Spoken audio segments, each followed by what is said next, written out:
En RDC, un quart de la population est aux prises avec la pauvreté, le PIB moyen par habitant étant d'1,35 $, et ce, malgré la richesse naturelle du pays. Selon plusieurs études, la fraude, la corruption et les détournements font annuellement perdre à la République démocratique du Congo plus de 15 milliards de dollars. In the Democratic Republic of Congo, the fight against corruption.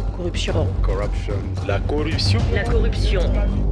La seule question qui me revient en tête est celle de savoir si ce n'était pas une abomination pour la République démocratique du Congo de figurer parmi les pays quémandeurs du monde alors qu'il ne lui manque rien en termes de ressources naturelles pour être l'un des acteurs de premier rang dans l'économie du monde.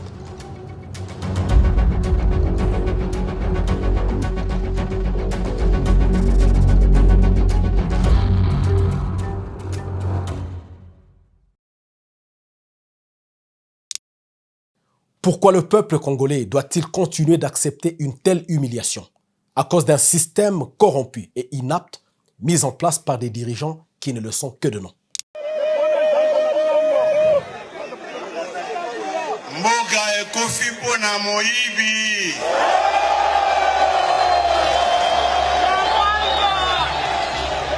Si le père avait déclaré que le pays était par terre à cause des voleurs, il est tout de même étonnant que le fils ait rajouté qu'il n'y avait plus rien à voler. Comme si l'objectif de ce dernier, en plaçant ses copains détourneurs, était celui de voler et de piller le pays. Le comportement des uns et des autres nous en dit long.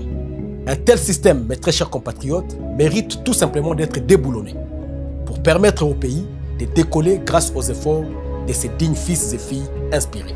La RDC est sans doute le pays le plus riche du monde en ressources naturelles.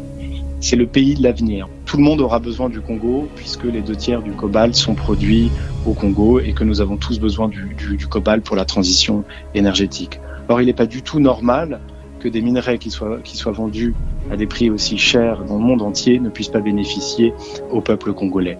Il y a une absence totale d'égalité des chances. Vous ne pouvez vous en sortir que si vous appartenez aux proches du cercle ou si vous trouvez des moyens de faire bénéficier ce cercle de vos activités économiques. Alors quand la corruption gangrène, la pauvreté galope, l'inégalité des chances s'accroît, et c'est pour ça qu'il est important de mettre cela en avant. Un budget sans ambition pour un grand pays, comme si on avait affaire à un géant au pied d'argile, alors que tout est là pour briller. Le déficit criant de dessertes en eau et en électricité, malgré le potentiel hydraulique et hydrographique débordant. Mes très chers compatriotes, c'est tout simplement révoltant.